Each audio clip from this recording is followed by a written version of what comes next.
Maka apa jawaban beliau? Sabran ala Yasir fa inna mau'idakumul jannah. Sabarlah keluarganya Yasir. Karena janji kalian, jawaban kalian ini adalah surga. Dan orang-orang yang merasakan siksa, gangguan. Kita kasih contoh siksaan begini supaya nanti yang lain-lain ini hanya sekedar gosipan dari orang, hanya sekedar utang belum bebas. Itu kecil. Lihat teman-teman kita di Palestina, tuh rumahnya hancur. Ya. Bagaimana keluarga mereka mati depan mata mereka. Berita terbaru kemarin ada satu bapak, istrinya sudah meninggal. Empat anak perempuannya masih kecil-kecil semua. Masih beda-beda setahun. Ya. Dari 14 tahun sampai 10 tahun. Semuanya meninggal depan mata dia. Dia dibungkus kain kafan. Mati semuanya gitu kan. Tapi mereka subhanallah lalui dengan terima gitu. Mereka tetap mau pertahankan wilayah mereka. Mereka merasa mereka punya hak. Mereka laluin. Ada satu bapak. Jawabannya luar biasa gitu. Di belakang bangunan rumahnya yang sudah runtuh. Di situ toko dia. Di situ rumah dia dulu. Keluarganya sudah meninggal semua. Tinggal dia sendiri.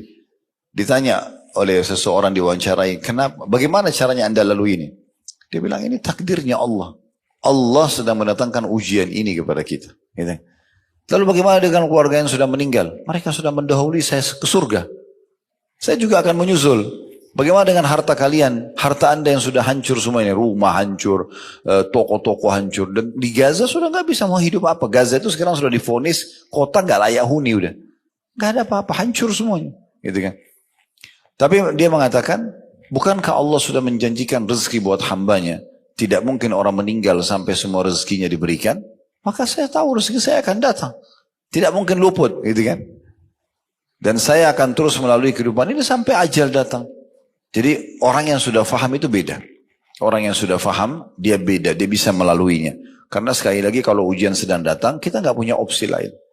Kali kalau kita bangun sakit atau kita lagi di jalan tiba-tiba ban mobilnya pecah atau apalah ya gangguan tiba-tiba datang itu kita tidak punya opsi lain kecuali tadi kita menerima sebagai keputusan Allah kemudian kita ikhtiar kita cari jalan keluar. Ingat menagih utang melaporkan ke pihak keamanan itu masuk dalam sabar ya sebagai bentuk ikhtiar kita ya, seperti itulah. Kemudian yang kedua Allah subhanahu wa ta'ala menjelaskan bahwasanya sabar bersama takwa termasuk di antara sebab-sebab kemenangan dan keteguhan. Kalau tadi di poin pertama sabar dengan keyakinan. Yakin Allah tidak datangkan ujian ini kecuali dia tahu ujian ini memang bisa saya lalui gitu kan. Maka seperti juga tanda kutip ya panggilan dari Allah untuk ayo lebih dekat diri kepada saya akan kasih kamu jalan keluar gitu ya. Karena kita kalau lagi diuji Bapak Ibu sekalian kita lebih mudah menangis. Lebih mudah untuk mengkhusyuk dalam sholat gitu kan. Oh lebih luar biasa dalam doanya. Mungkin kalau kita lagi sehat-sehat saja tidak bisa kita berdoa seperti itu. Sedahsyat kita kalau sedang ada ujian gitu ya. Jadi Allah sedang tarik kita untuk dekatkan diri kepada dia. Tinggal minta karena yang ciptakan kita Allah, yang ciptakan ujian itu Allah dan bisa memberikan jalan keluar hanya Allah. Maka Allah akan kasih. Selesai sesederhana itu sebenarnya ya. Dan di poin kedua ini adalah digabungkan antara sabar dan ketakwaan. Maksudnya, kalau justru datang ujian, selain kita jadikan sabar, terima sebagai keputusan Allah dan ikhtiar cari jalan keluar, itu supaya ibu dan bapak bisa segera mendapatkan jalan keluarnya, solusi terbaiknya, bertakwa. Artinya justru di saat-saat genting itu lebih dekat kepada Allah, lebih patuh kepada Allah. Ya, bukan justru kita makin melanggar. Ya, harusnya kita lebih dekatkan diri kepada Allah subhanahu wa ta'ala. Sebagaimana Allah berfirman dalam surah Al-Imran ayat 120, wa in tasbiru wa tattaku la yadurrukum kaiduhum syai'a. Jika kalian bersabar dan bertakwa, takwa artinya patuh, mengerjakan apa yang Allah perintahkan, meninggalkan apa yang Allah larang, niscaya tipu daya mereka sedikit pun tidak mendatangkan kemudaratan kepada kalian. Jadi apa yang orang niat buruk kepada Bapak Ibu tidak akan berhasil gitu ya. Selama kita menggabungkan dua hal ini. Kita terima sebagai ujian Allah. Lalu kita menjaga, jadikan momentum itu justru makin dekat kepada Allah. Saya pernah kasih contoh ini supaya mudah difahami. Kalau Bapak Ibu lagi mau ngajukan sesuatu di perusahaan misalnya. Supaya dinaikkan gajinya contoh. Atau jabatannya. Dan kita sudah ngajukan ke dirut kita. Proposal atau permohonan untuk dinaikkan jabatan kita. Kira-kira kita menjadi staf atau pegawai yang lebih baik yang lebih patuh dengan peraturan perusahaan, atau kita jadi pegawai yang ugal-ugalan? Hah?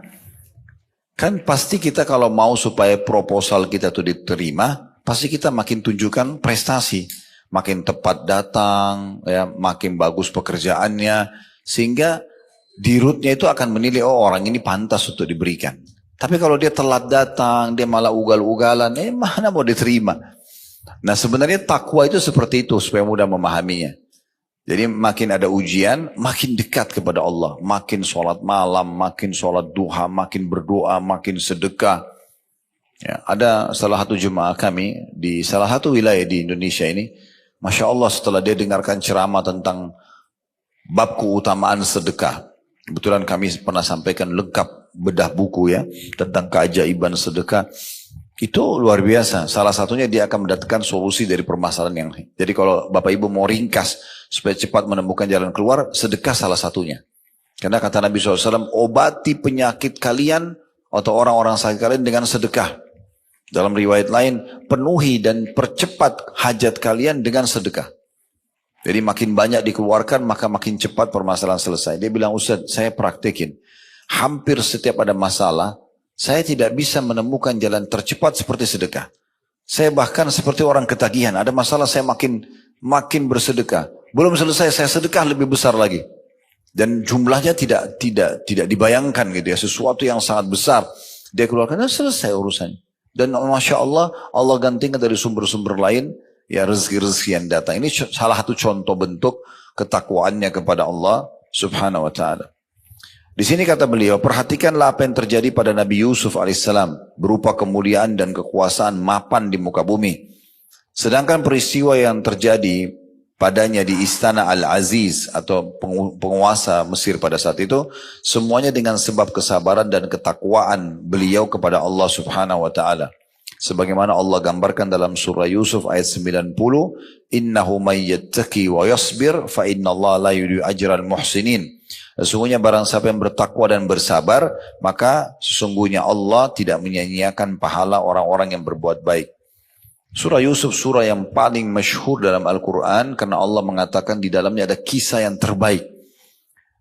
Dia masih kecil, saudara kandungnya sendiri yang merasa hasad dengan dia, kenapa Nabi Yakub lebih perhatian, maka akhirnya dia dilempar di sumur dalam kondisi dia masih kecil. Dan dia terima itu sebagai sebuah keputusan. Nabi Yusuf tahu ini adalah ujian. Maka dia pun bersabar. Dengan dia bersabar sambil berdoa kepada Allah SWT. Tidak berlalu berapa lama tiba-tiba ada satu kafilah lewat. Lalu menurunkan timba atau wadah. Mereka kira ada air, ternyata berat. Waktu diangkat ada anak kecil. Dan di masa itu ada pasar perbudakan. Kelirunya kafilah ini bukan mereka cari tahu di mana keluarganya dikembalikan, enggak. Tapi mereka lebih berpikir ke uang, gitu kan.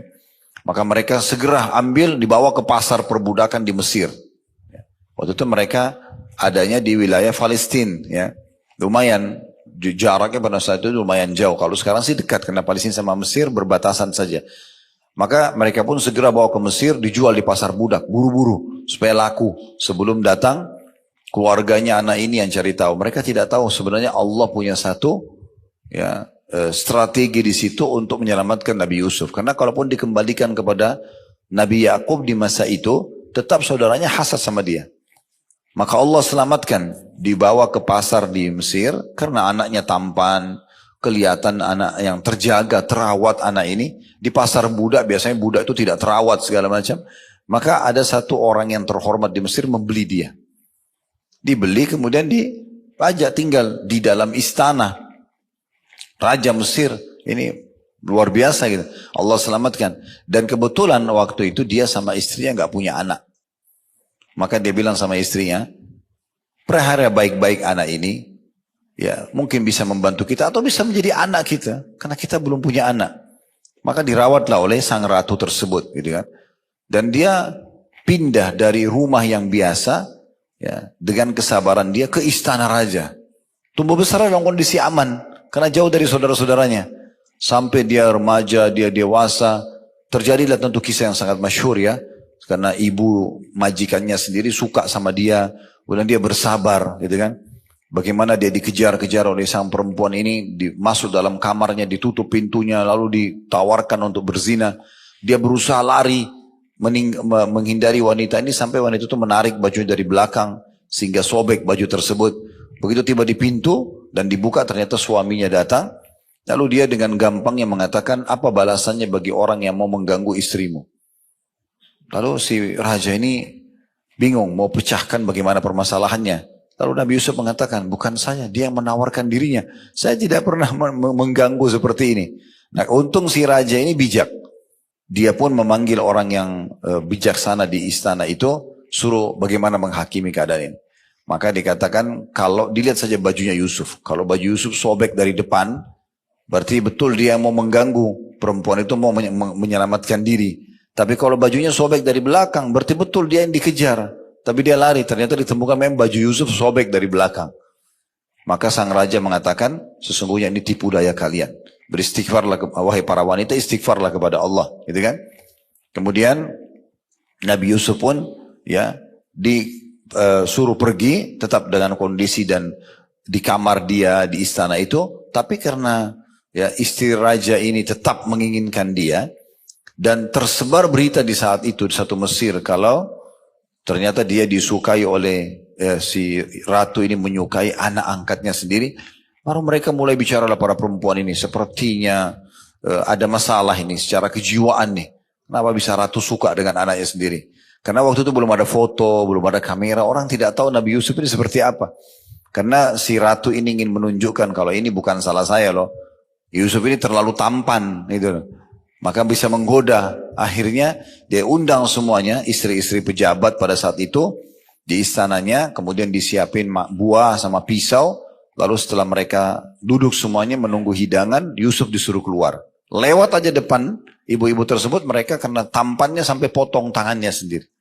Ya. Tentu mungkin tidak masuk di akal kita kalau sekarang. Tapi perlu Bapak Ibu tahu, memang Nabi SAW mengatakan sesungguhnya Yusuf diberikan setengah ketampanan dunia. Jadi semua laki-laki digabung di muka bumi ini, yang tampan-tampan saja ditaruh di satu sisi, Yusuf sebelahnya, Yusuf tetap lebih tampan gitu. Ini luar biasa. Kita tidak bisa bayangkan, sampai para ibu-ibu itu mengatakan ini malaikat ini bukan manusia. Entah gimana sudah tampannya beliau. Dan Nabi Muhammad SAW sendiri mengatakan waktu bertemu dengan Yusuf di kejadian Isra dan Mi'raj, sungguh memang betul dia diberikan setengah ketampanan dunia. Ya. Kemudian mereka mengatakan, oh ini malaikat bukan manusia. Ratu itu menimpal, itu tujuan dia.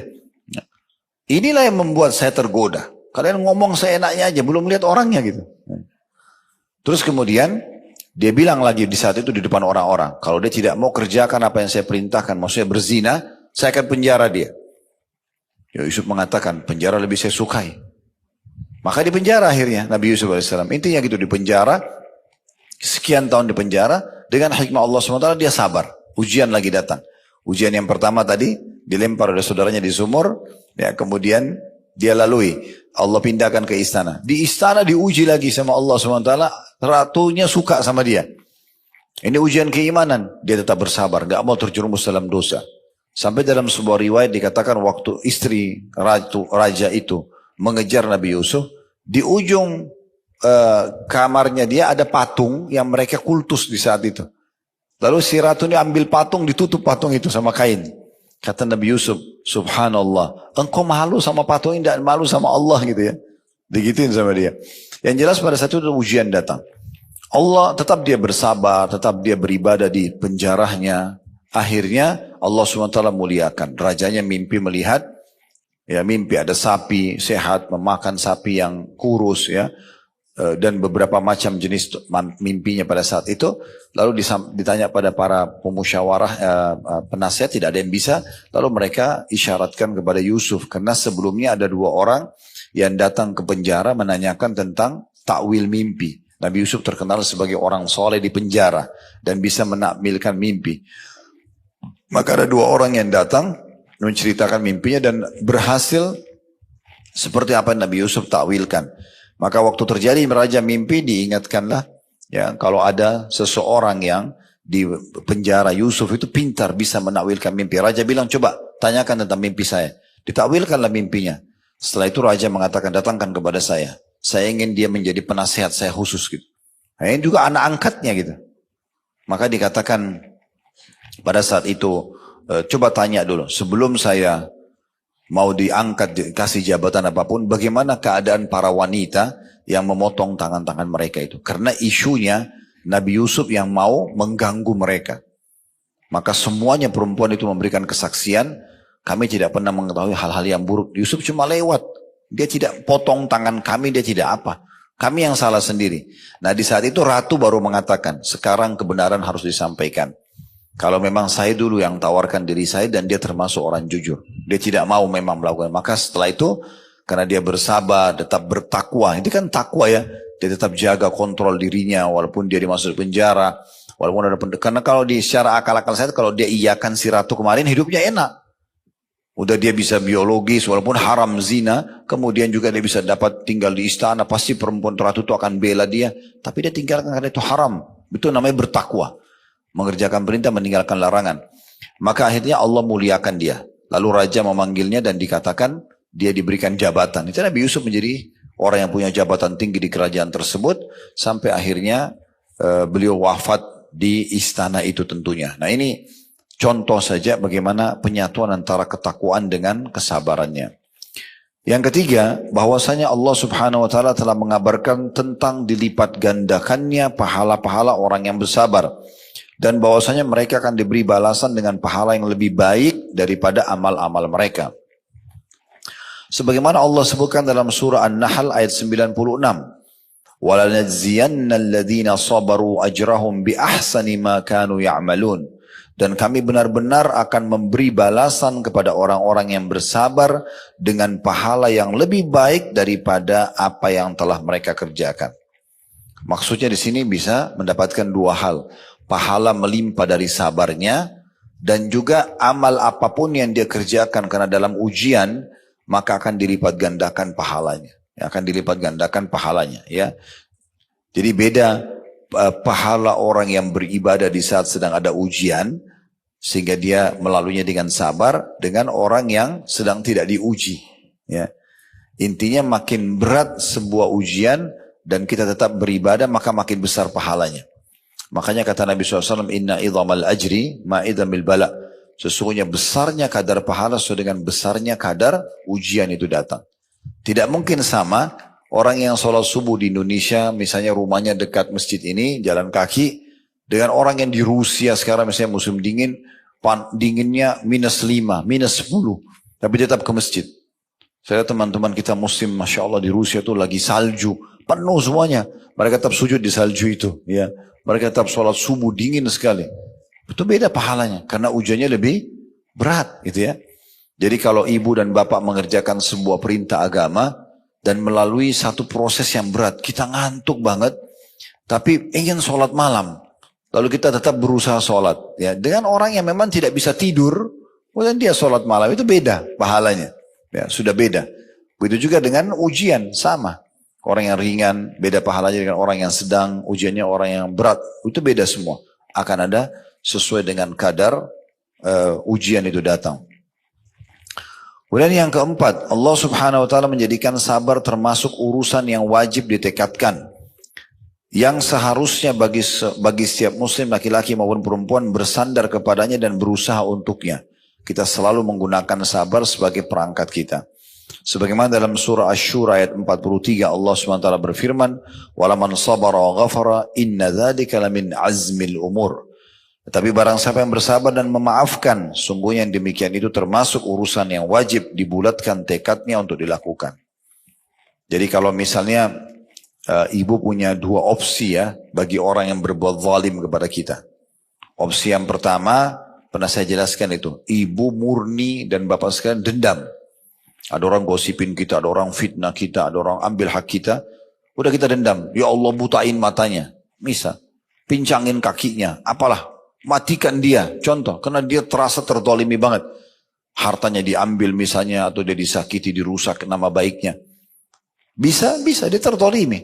Karena orang yang terdolimi tidak ada hijab antara dia sama Allah. Bisa diterima doanya. Tapi ini murni balas dendam Bapak Ibu sekalian. Allah kabulkan matanya buta. Bisa dapat apa? Gak ada. Cuma dendam saja. Bolehkah? Boleh, karena dia terzalimi, haknya dia. Gitu kan? Tetapi ada opsi yang lebih baik. Ibu dan bapak doakan agar dapat hidayah. Supaya dia dapat hidayah, dia tahu kesalahannya, dan kemudian Allah ubah dia dari sifat buruk itu menjadi sifat yang baik misalnya. Kalaupun dia utang, supaya dia bayar utangnya nih. Dia tersentuh secara keimanan, kita tidak tahu bagaimana cara Allah. Mungkin kebetulan dia hadir di masjid dekat rumahnya, lalu dia dengar ceramah, lalu dia tersentuh, dia merasa ya dia harus kembalikan hak kita misalnya.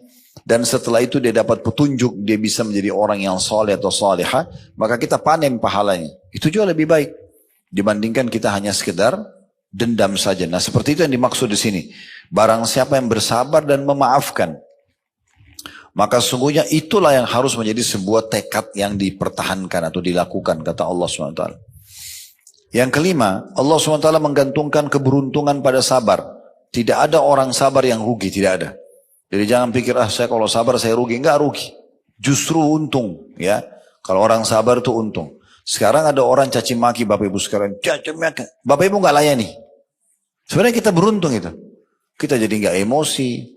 Kita jadi enggak dapat dosa. Malah dia dapat dosa, kita dapat pahala. Karena kita coba bersabar. Gitu kan. Itu berbeda. Karena selama kita tidak membalas seseorang yang menyerang kita, maka kita akan terus panen pahala.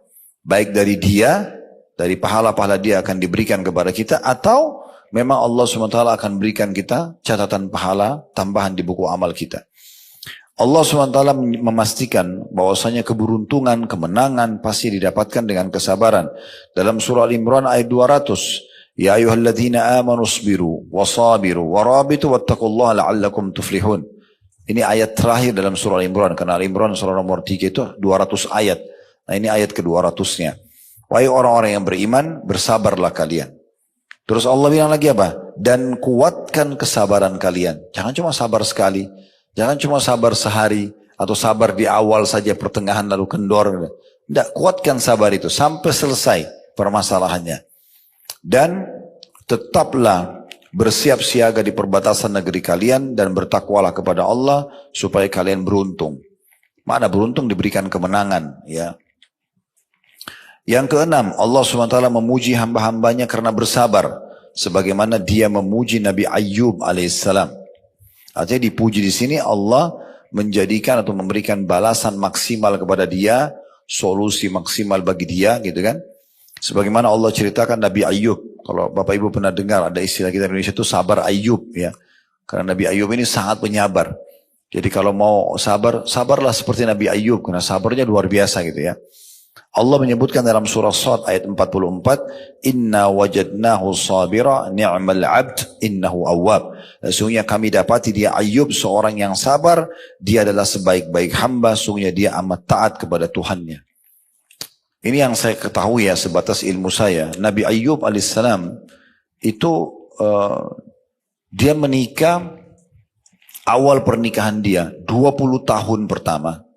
20 tahun pertama, semuanya kenikmatan. Semuanya, tidak pernah ada masalah. Bahkan Allah karuniahi dia 12 orang anak dari istrinya ini laki-laki semua. Semuanya tampan-tampan, semuanya pintar-pintar, ya, laki-laki semuanya. Nabi Ayyub sendiri tampan, tokoh masyarakat, seorang nabi, kaya raya, istrinya juga cantik, sempurna. Pokoknya kehidupan mereka ideal sekali. 20 tahun. Tahun atau hari pertama tahun 21, Allah subhanahu wa ta'ala datangkan ujiannya dalam 3 hari Bapak Ibu sekalian. Ujian datang dalam 3 hari, habis semuanya. Hari pertama ujiannya, 12 orang anak laki-lakinya lagi makan di satu ruangan, kayak ruang itu, rubuh atapnya, mati semua. 12 anak laki-lakinya mati semua dalam 1 hari. Bukan 1, 2 ya, 12-nya semua. Dalam 1 hari, tidak punya anak langsung. Habis ceritanya. Kan orang mungkin mati anaknya 1, 2, ini 12-nya semua mati. Hari kedua, Allah subhanahu wa ta'ala datangkan hama di perkebunan dan peternakannya, habis semua. Hari kedua jadi miskin, gak punya apa-apa. Karena masa itu kekayaannya di harta hewan ternak dan perkebunannya, habis semua. Di hari ketiga, Allah datangkan ujian, kena penyakit kulit. Ya, semua orang menjauh dari Nabi Ayyub karena takut tertular. Padahal dia itu nabi, dia harus berdakwah kan gitu. Tapi datang ujian. Nabi Ayub tidak mengucapkan satu kata. Bukan lagi gerutu banyak. Satu kata mengeluh, kenapa ya Allah, nggak ada. Jadi nikmat aja prosesnya. Dalam 3 hari habis tidak punya anak, habis nggak punya harta, juga kena penyakit yang menular lagi. Ini luar biasa. Ada beberapa asar menyebutkan istrinya pun menjauh, ada yang mengatakan istrinya tetap menemani dia bersama. Maka berjalan sampai kurang lebih 18 tahun. 18 tahun begitu keadaannya. Nggak punya anak, nggak punya harta, ya, dan juga kena penyakit yang menular. Istrinya sempat bilang, wahai Nabi Allah, nggak usah minta lagi keturunan sama Allah, nggak usah minta harta, minta Anda disembuhkan saja. Tak sembuh saja supaya bisa berdakwah. Sekarang orang semua menjauh karena penyakit ini. Apa kata Nabi Ayub? Wahai istriku, berapa tahun dulu kita merasakan nikmat? Kata istrinya 20 tahun. Istri tahu nih 20 tahun tidak ada masalah. Berapa lama sekarang kita diuji? Kata istrinya 18 tahun. Kata Nabi Ayub, saya masih malu minta sama Allah. Belum berimbang. Belum berimbang. Ini kadang-kadang kita lupa Bapak Ibu sekalian ya. Misalnya 1 tahun 365 hari kita sehat. Tahun kedua Allah uji seminggu aja flu. Luar biasa. Satu kampung tahu kalau flu. Seakan-akan dia ini sudah kena musibah yang paling besar. Cuma flu doang. Dia 1 tahun kemarin tidak apa-apa. Pernah rasa 1 tahun gak sakit ya? Tidak sakit 1 tahun bisa berjalan. Gak flu, gak demam gitu ya. Ada berlalu. Tapi kita lupa kadang-kadang dengan ujian sedikit itu. Maka dia bersabar sampai 20 tahun. Setelah 20 tahun, Nabi Ayub berdoa begini, mengatakan, Rabbi, anni massaniyadh-dhur wa anta arhamur rahimin. Wahai Tuhanku, Engkau telah menimpahkan padaku ujian ini, penyakit ini. Dia cuma sebutkan penyakit ya. Tapi Engkau zat yang maha penyayang. Apa maknanya? Wa anta arhamur rahimin, dan Kau zat maha penyayang. Artinya kalau Kau mau sembuhkan silakan ya Allah. Kalau Kau masih mau uji saya terima. Coba bayangkan luar biasa sabar. Setelah 20 tahun. Dia nggak bilang ya Allah nih 20 tahun sudah berimbang dong. Harusnya enggak. Kalau Engkau ingin silahkan ya Allah sembuhkan. Kalau mau uji lagi saya masih sabar. Apa yang terjadi Bu? Ini perhatikan buah sabarnya ya. Disebutkan dalam riwayat-riwayat tentang masalah ini. Pada hari itu Allah kabulkan. Yang paling pertama Allah hilangkan penyakitnya. Allah munculkan sumber mata air di dekat ranjangnya beliau. Disuruh oleh Allah SWT mandi dengan air itu, hilang penyakitnya. Dipakai sama Nabi Ayub, mandi. Hilang semua. Bahkan Nabi Ayub jauh lebih tampan, lebih bersih dari 20 tahun yang lalu. Setelah pakai air itu. Kuasa Allah SWT. Di hari kedua, terdengar oleh masyarakatnya, kaumnya dia, oh Nabi Ayub sudah sembuh. Kan ini yang membuat mereka lari kan. Akhirnya mereka semua datang, mereka bawa hadiah. Ada yang bawa sapi, ada yang bawa unta, ada yang bawa domba, ada yang hadiahkan, wakafkan kebunnya. Dalam 1 hari, harta Nabi Ayub kembali 2 kali lipat dari yang 20 tahun lalu. Tidak kerja, dikasih orang. Gampangnya Allah kembalikan. 1 hari, Allah kasih 2 kali lipat, cuma pemberian orang. Dan tidak kerja. Di hari ketiga, istrinya diinformasikan hamil. Dan setelah itu melahirkan 24 anak laki-laki. Ya. Coba bahas ya kisahnya Nabi Ayub. Ya.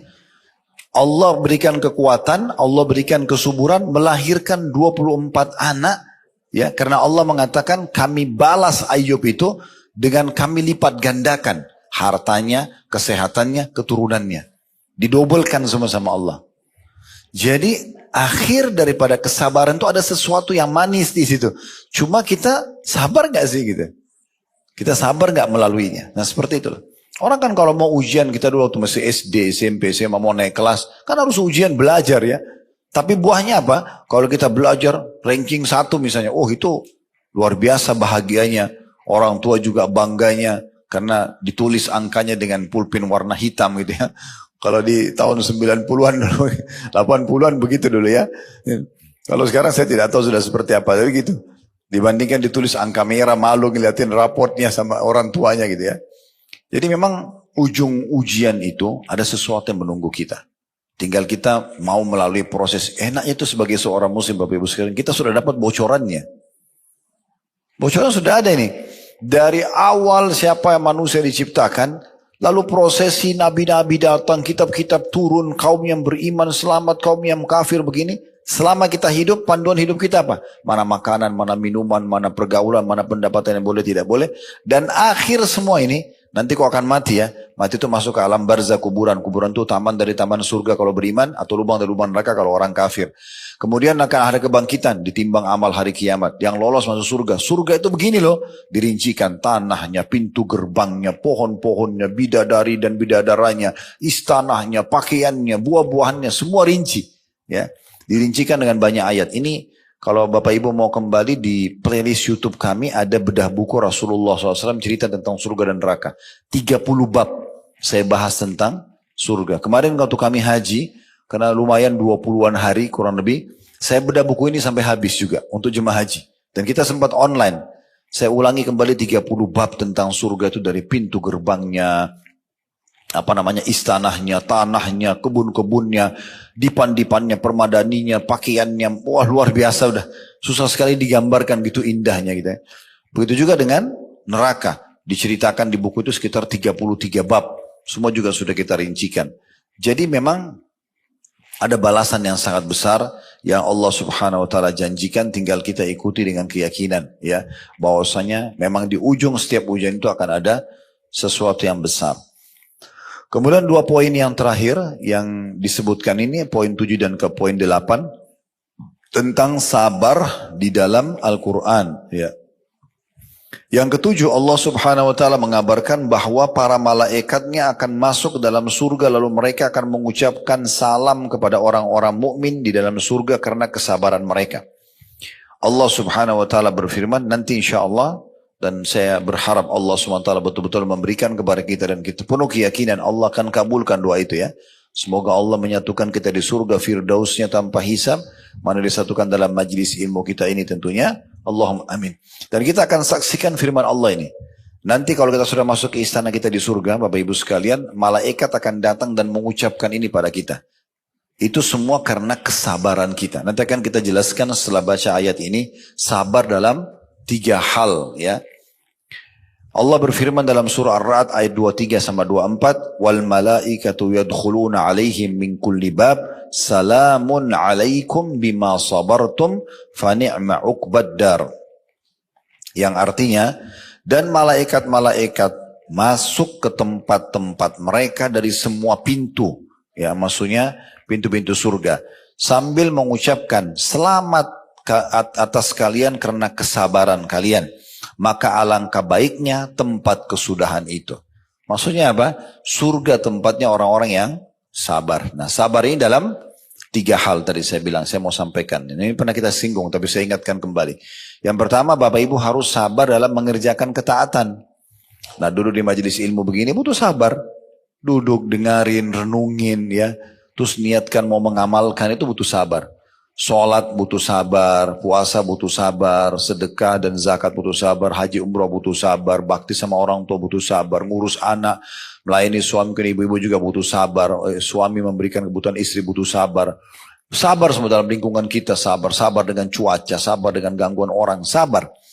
Maka kita sabar yang pertama dalam mengerjakan ketaatan dulu. Untuk mengerjakan ibadah butuh kesabaran. Memang berat, tapi di beberapa keadaan, tapi kita sabari. Yang kedua, sabar dalam meninggalkan dosa. Nah, semua orang di antara kita punya peluang berzina, peluang berbohong, peluang menipu, peluang apalah dosa.